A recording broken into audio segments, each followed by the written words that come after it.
Hello there, my very good friends. On today's wrestling news, we're going to talk about AEW's financial losses. AEW are making pitches for a top free agent wrestler. Tony Khan is considering vacating some titles. And a top star is making a huge difference for Raw's new TV deal. I'm Adam Wilborn. I'm Andy Murray. And this is the news. Stay tuned after this first story. We have a very exciting announcement to make, particularly for those of you who are going to WrestleMania 40. Now, let's kick this one off by talking about AEW finances a little bit, and it's important to recognize that these are estimates, yes, right? Which we always talk about. Like, you can't really talk about these things with like the utmost certainty because AEW is not publicly traded, which means they don't have to release their accounts.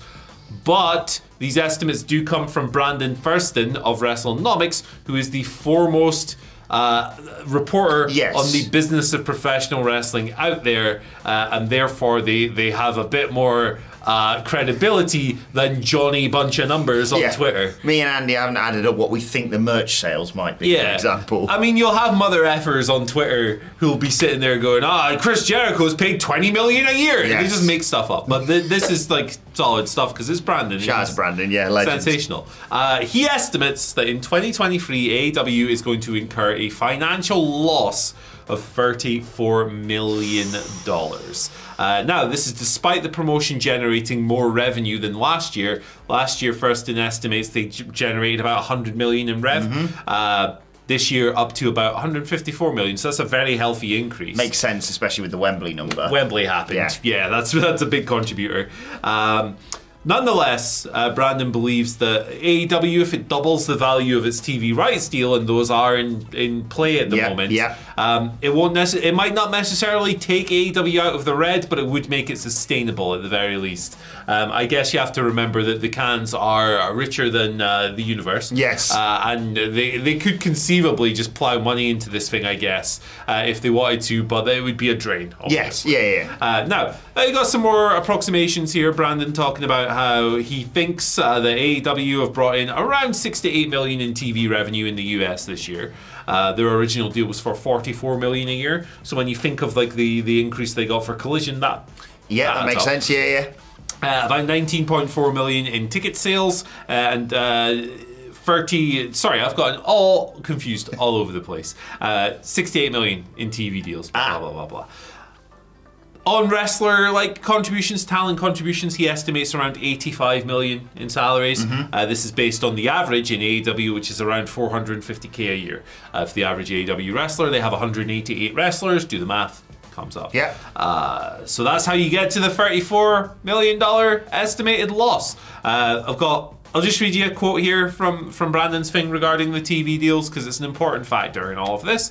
Ultimately, it probably comes down to whether or not Warner Brothers Discovery wants to continue to be in the wrestling business. AEW isn't a sustainable business unless it gets a sufficient media deal from WBD. Again, that means paying about $140 million per year for AEW through the late 2020s. And if they don't want to continue to be in the wrestling business, what do they program in AEW's current time slots that the conglomerate views as a preferable strategic option? That answer is not clear. AEW's ratings are down, but not so low that it's clear that rerun sitcoms or movies are a better options. So Tony Khan actually said yesterday during the, what on earth is it called? The final battle. Yeah, the RH call, media call, whatever Media it is. call. I always get confused between scrums and press.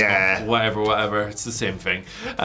He said yesterday that he'd had more productive meetings with Warner and all of this stuff. So yeah, some interesting things going on there for sure. Always you can take this stuff a lot more seriously than Johnny Numbers on Twitter going, AEW is going out of business or whatever. But yeah, I mean, look, I have no idea about business. No. So there you go, loss of 34 million estimated. Yeah, exactly. I think this is one of those stories where I'm actually not going to speculate so much because there's going to be more than enough bad takes on social media about this, about, the ratings are down, so they're going to get binned off telly tomorrow. Or actually, I've got a friend who told me that, they spent 300 million on balloons, so actually, it's completely incorrect. I think everyone would probably admit that, probably AEW's running at a loss right now, but the TV deals, which are all coming up next year, I think is going to swing the money in the right direction. The pendulum. And I'm sure WBD may decide to go somewhere else, for example, but I think there will also be other channels queuing up to pick up AEW, because for all the really bad faith discussions about their ratings online, they're still doing very well and would be an appealing prospect. Certainly on Wednesdays. Weekend shows a little bit more challenging, but That's a good Dynamite's numbers are very healthy. Obviously, they haven't grown in the past year or so. Maybe the past couple of years, I'd have to go back. But yeah, they're in a healthy place on Wednesdays. And just to quickly, my sources, I've got my little birds out there telling me that to balance the books in the final few shows of the year, AEW are going to run a bake sale, so they'll be absolutely fine. Mindy's is out of the picture at this stage. Absolutely not. But let us know how you think AEW should make money in the comments section below. But before we go any further, we have a very cool thing to share with all of you. On your screen right now, you will find a QR code. You want to scan that, you want to follow that link. Alternatively, you can click the link down in the comments section below. We have something very special for all of you guys in the works for WrestleMania weekend, specifically the 7th of April. Follow the link, follow the QR code right now, register your interest, drop your email address. You will be the very first to know when we have more news, which will be very, very soon. We are super excited to share this with all of you. We cannot wait to put it all the way out there. Sign up now, register your interest, QR code, link. Mysterious. Right, let's move on and talk about AEW pitching for a new free agent to join AEW. I'm talking, of course, of Dolph Ziggler. This report has come through from Wrestle Purists. Many people within AEW are pushing for AEW to sign him. Now pitches are apparently being made to Nick Nemeth, as he's known now, of course, the former Dolph Ziggler. Okay. Including to see. Including working as one of CJ Perry's managerial clients. No apparent indication that negotiations have actually taken place yet, but he will be free to negotiate from the 20th of December, having been released, of course, from WWE on the 21st of September. So yeah, while the former Ziggler is yet to agree terms, ideas have been thrown around, and it makes sense to go for someone like him, and for someone like him to go to AEW. Interesting situation. Shout outs to Wrestle Purists. They're coming through with the scoops recently. Team's doing great work across the board. I am very mixed on this, right? Because Dolph, obviously, right, if he was coming out of WWE, right, with a point to prove, I've been undermined, this, that, I'm going to go and crush it. Like he's going to have like a Moxley-esque run where he feels he hasn't been done right by creative over the years, and a lot of people would support that idea for sure. He's going to come out, he's just going to start kicking ass. That'd be so sick. I really want to see that. I really want to see him prove a lot of people wrong and just have a killer run somewhere, right? CJ Perry's managerial client. Yeah. It's not the kind of creative that gets my juices going. I'm not going to lie.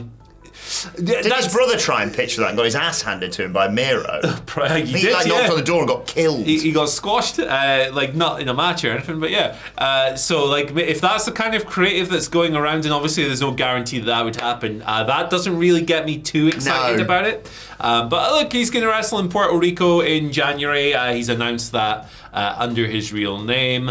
I'm looking forward to seeing what he looks like outside of WWE. He's fascinating. Yeah, because he's been there forever. So it's weird, but look, I'm excited. I will give it a chance. And if they do pick him up, I want to see him do some killer stuff. Yeah, I really think he's a fascinating character. He did a great interview with a friend of the channel, Chris Van Vliet, a while back. Shockingly, someone had a great interview with Chris Van Vliet. But happens a lot. Yeah, like you say, he's not going to come in and be a complete badass like John Moxley, but he also, I don't think necessarily should be just a client of the former Lana. So there's a balance to be struck there, but I really would love to be reminded what a phenomenal wrestler he is, because, he bumps like bumps like crazy, but I also, wouldn't mind seeing him get a bit of a push, because it's been long overdue for him. He could be the real Hollywood hunk. I like Ryan Nemeth's bit a lot, but his latter run in NXT I thought was a real reminder of this guy can go. He's really good. Yeah, he's really good. He's got a great look. He's a very good wrestler. He can talk. He's got the presence, everything, name value. He is all set for a really good run. He's got to get the creative right now. And my sources are telling me his first opponent, if he goes to AEW, will be who we got. Either or a triple threat. What? Yuka Sakazaki. Or Juice Robinson. Okay, he's very injured at the moment. But... Actually, not Juice, sorry. What I meant to say instead of Juice Robinson was, of course, he's going to be coming in and challenging on his first night, Bronson. Well, there you go. Iron Savages, why not? Yeah, love that. There you go. Who would you like to see Nick Nemeth's face? If you just go to AEW, let us know in the comments. Is it my turn? It is your turn. This is a weird video. Right, what's next? Tony Khan is considering vacating the Ring of Honor tag team titles. No more title vacations, Tony. I think this is the right choice. Okay. Let's just run through this one really quick. Just this specific title. Okay. I don't think it's a bad idea. He said this during the media scrum yesterday for Final Battle. I'll read you the quote, but I will not do it in a voice. There's definitely something to look at when it comes to vacating the titles, the Ring of Honor tag team titles. It's something that MJF said was very important to him and Cole, was to try and maintain the belts to when Cole gets back. Obviously, it's been a long road to recovery from a bad injury, and then he just kind of puts them over and does his Tony stuff. But yeah, so he's thought about vacating these belts. Now, Cole and MJF have held them since August when they beat Aussie Open at All In. Cole then got injured in September. Since then, we've had some complete trash. The handicap match with the Righteous. Just a terrible idea. Let's have one guy beat a tag team. Okay. And look, I really enjoy MJF, but that was garbage. It's probably Tony's idea, to be fair. He's the creative guy. And then, of course, we had Samoa Joe stepping in to face the Guns, which is a better idea because it feeds into the world title program. But look, Adam Cole's going to be injured for like 8-9 months. Yeah. Get them off of him.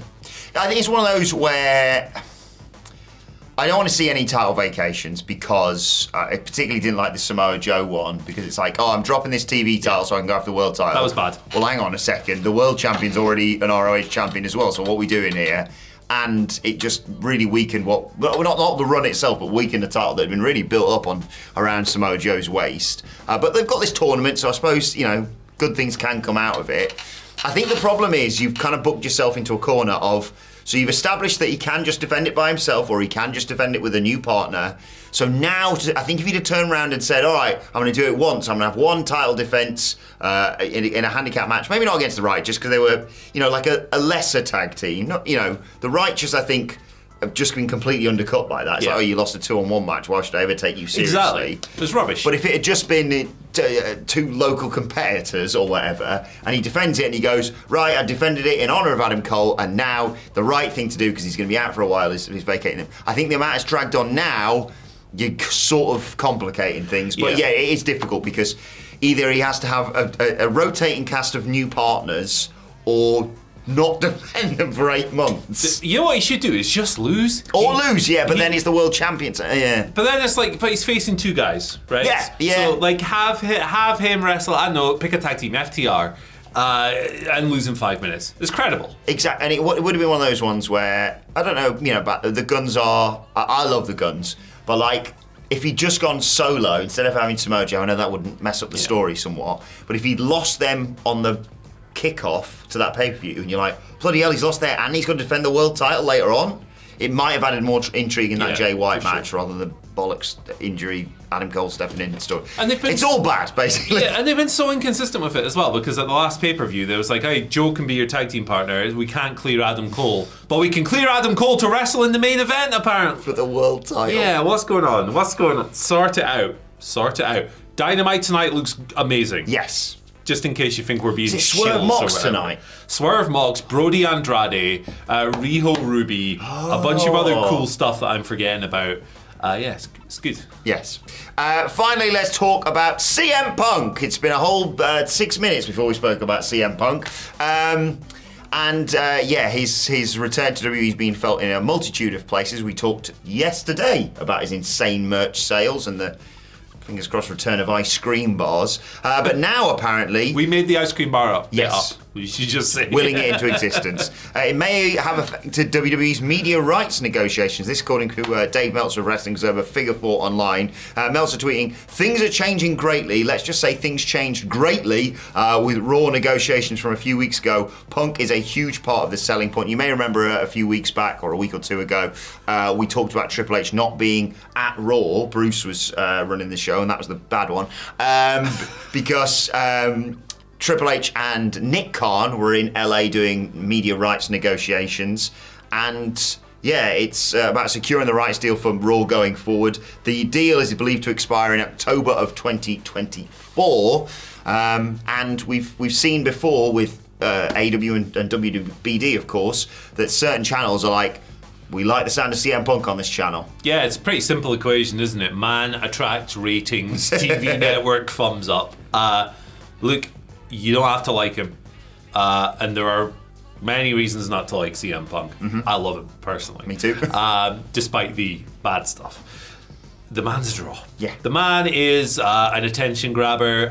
Look at the merch report we covered yesterday. Look at this one here. Reading between the lines on Dave's report. And the lines are really easy to read. It's not exactly subtle. No. Networks are going, oh my god, this guy rules. Numbers wise, we would like it. So, sounds like the competition is intensified. Sounds like WWE's in a better position. Sounds like the networks are going nuts. It's great across the board. Yeah, the rating for Raw, for example, yes, was not great looking at it as a pure numbers perspective, but it was, I think, flat year on year. It was up against 2 big Monday Night Football games, and the demo, I don't really know a lot about this, I think was vastly better than last year. And I think, yeah, just putting Punk front and centre on your TV show is going to attract a lot of attention from networks. But and if the demo is up, that's what matters the most. Exactly. So there we go. Right, let's move on to your Twitter questions. At WhatCultureWWE, of course, you want to get in touch with us. First question today comes from Robert Smith, who says, everyone thinks it's going to be CM Punk or Cody. I love Robert Smith. To win the Rumble. He's figured it out. What if Gunther wins, challenges Seth, CM Punk versus Stone Cold, night 1, main event, Cody versus Roman, night 2. Yeah, we've sort of forgotten about Gunther and all this in terms of a world title challenger. That booking is having your Mindy's cupcake and eating it, isn't it? Oh boy. Grief. Yeah, I mean, that's a good way to get everything you want. So, why the heck not? I do think we need to get at least one Seth Punk match at some point. Yeah. Be it before or after Mania. Maybe even do it the Rumble itself. But yeah, I like this booking because I want Punk versus Steve Austin, as stupid as it is. And I want Gunther to get a world title shot, and I want Cody Rhodes to finish the story because I'm greedy. I would bet a lot of money on Punk or Cody winning the Rumble, and Punk or Cody, the one that doesn't win the Rumble, winning the Chamber or working some way in the Chamber to getting the other world title match. Gunther, I think you can just hold off. We've said this on a number of occasions now. Like, he can have his big loss for the IC title at WrestleMania and recover on the road to Bash in Berlin. And maybe you just dangle that carrot of like, Phil, if you're good for an entire year, we'll give you Stone Cold at next year's WrestleMania. Ooh, very nice. I like it. Right, next question today comes from Sean Acklin, who says, to the funniest guys at What Culture Towers, thank you very much. R-Truth is showing us just how funny he could have been this year if he didn't get hurt. Very glad to see him back, of course. That said, what is your favourite comedy act this year? I'm so sorry, but mine is the Next Strong Kingdom. I like what I like, and that's fair enough. You're allowed. We're all allowed to have different tastes. Yes. I really hate it when people when you don't like or you do like someone and people insult you for it. That's whack behaviour. I wish the internet would stop doing that. It's never going to. But shout outs to you, Sean, for the support over the years, and just for representing what you like. I love it. So. Outrunners, obviously. Yeah. We put them over every week. They're ridiculously funny. I wish it's not just like the 80s style, like over the top, like shouty promos and stuff. They're just legitimately hilarious. I can't take my eyes off them. Like when there's a new promo that drops that you find on like Ring of Honor or whatever, we're all round Andy's desk straight away. But even if it's just like an entrance. Yeah. A quick entrance on Ring of Honor, I'm like, look what he's doing. Look what he's doing now. It's just like, they're legitimately clever as well. Like, the youngest man alive is absurd. Sports Gloss. Sports Gloss. If you're anything like me, and I know I am, that's just amazing. Yeah. And for like those of you who think that I'm just some grump who doesn't like goofy wrestling, let me tell you, I love the Giant Panda and I love the blow up doll matches over in Japan in Tokyo Joshi Pro and DDT. If you've never seen Andre's a Giant Panda before, Google that panda right now. It is just incredible. This person in like a 10-foot suit that's as wide as it is tall, trying to wrestle. And also, every single blow-up doll match in history is incredible. I don't care if it's Chris Brooks, or if it's Kenny Omega, or whoever. It's funny every single time. I love it. And the only regret I have is that it doesn't happen more often. Honourable mention to Timeless Tony Storm, the Alpha Academy, and all of NXT. And also Ryback. Yes, that might be the funniest thing this year. Yeah. The combo of him and Punk returning. Survivor Series. Final question today, speaking of R-Truth, comes from Daniel Crawn. Thank you, Daniel, for your question. Greetings to the only real journalist in wrestling and his overpaid lackeys. Sorry. Should Brock's last run be tagging with R-Truth? What? I think he'd be up for that, you know. I mean, it would be really funny. Imagine, like, the Judgment Day defeat everyone. They shouldn't be the Creed Brothers, but they defeat everyone. They're like, who's left? And R-Truth comes out and he's like, I'll challenge you. Like, ha ha ha, who's your partner? Brock comes out. And they go, all right, one night, special night Judgment Day, Damian Priest and Finn Balor have got the night off, JD McDonough and Dom, you're taking care of the tag titles. It got to be easy defense, it's just an open challenge. I'm in. Guys, Brock's here. Do you remember he threw Dominic Mysterio at a wall? Yeah. Oh, your dad's just getting checked on that. Imagine the moves. Imagine the moves. Just Brock using R-Truth as a projectile at people. Like, I love banter Brock. Yeah, me too. It was a lot of fun. Bring him back. Bring him back. Oh my God. Him coming to the ring at SummerSlam 2024 in a giant tractor and R-Truth in a little kid's tractor next to him. I want this to happen. Brilliant booking, Daniel. Easy peeps, man. Right, one final thing. R.I.P. to the legend that is Captain Holt. Awful news today. Tell the people that you love them, and check out this video. We'll see you soon. Bye.